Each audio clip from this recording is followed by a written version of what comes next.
Well, hello there YouTubers, and welcome to another dump finds video. Yes, yesterday I visited the dump for yet another time. It was a bit of a, fail, partially, because we went there too late, and the people from the recycling center that take the containers for electronics, with all the electronics in them, with them from the dump were already there, and they were already starting to pack things into their trailer.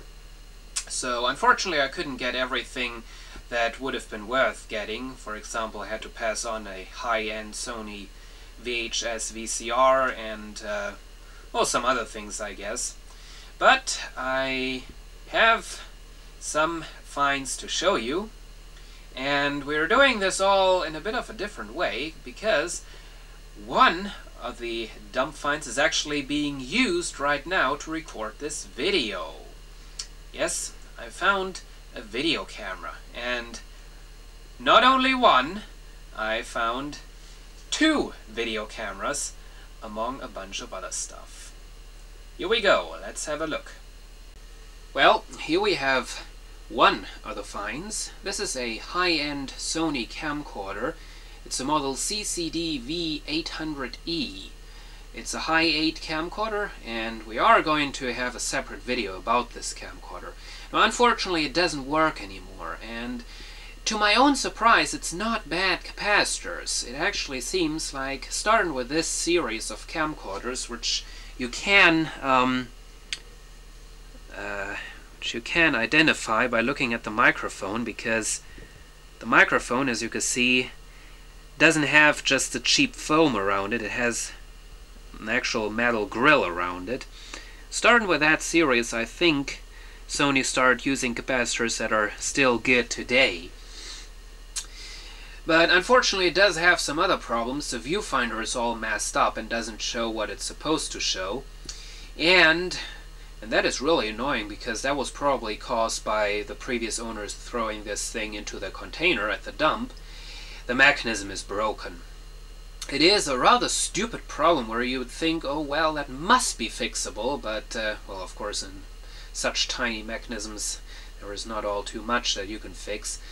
The brakes are not released properly anymore, so it very often happens that the brakes are engaging at random points at time, and well, of course, whole mechanism shuts off when it does that, and you get an error and have to eject the tape. So unfortunately there is not much you can do about that. I tried to kind of tape the brakes in place into the release position and things like that. It would work, but not all too reliable, and the take-up reel would always get stuck, so I was always afraid that I would get some serious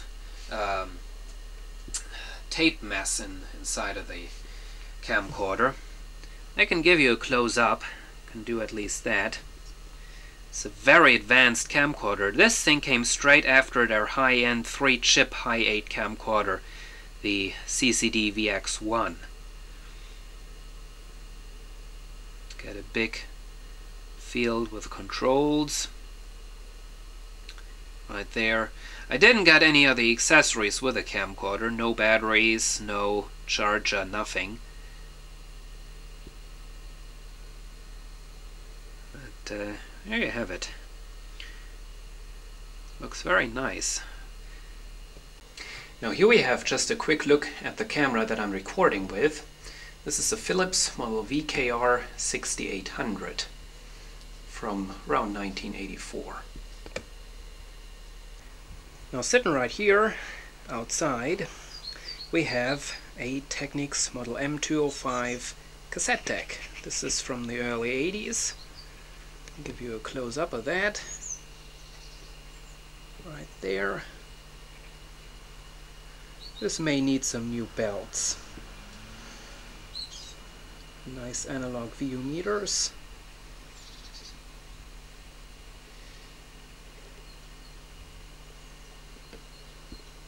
The case is a little bit scratched, as you can see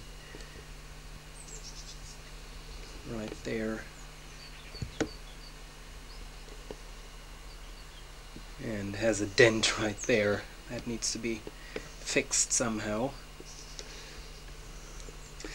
And we have, so you can see all the cables are just coming out straight from the unit. What's that? Let's see.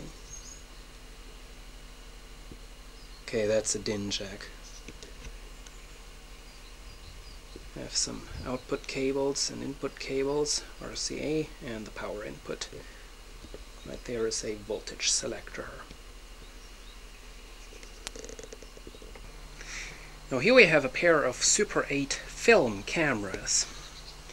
You can see right there we have a rather cheap Porst Reflex Z.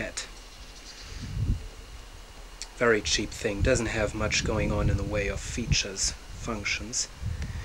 Then we have, this is a nice Super 8 camera. It has tons and tons and tons of features. May be able to show those to you. I can go into macro here, which, okay, that seems to be good.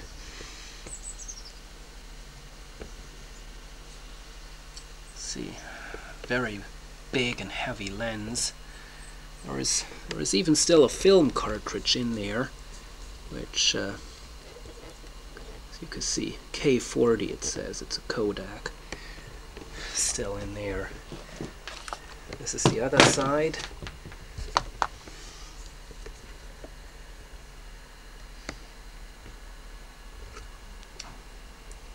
That's a lens cover right there.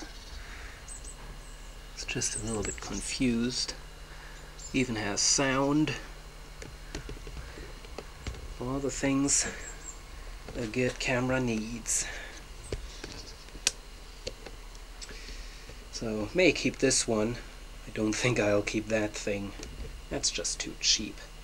Now here we have a very, very dirty 70s radio. This is a portable radio. Can take batteries as well as AC power. This is the model Kent N. The dial right there. Made by Nordmende. You can just barely even see it down there. This thing is very, very filthy, all covered in nicotine and dust. It's going to be some fun cleaning that up. But it seems to be a nice little radio. Now here we have a very, very old pocket calculator, and it's just starting to rain, so I gotta hurry. But this is a Privileg. Let's see if I can give you a close-up of that thing. I have to go into macro here probably. There's a fluorescent display. Ton of features right there. It's unfortunately in rather bad condition. It's very scratched up and really not too much of a nice thing there. But, not sure if I'm going to keep this, but it's definitely interesting. I'm going to try it out. So, that's it for yesterday's dump finds. Hope you've enjoyed this video, and see you again soon.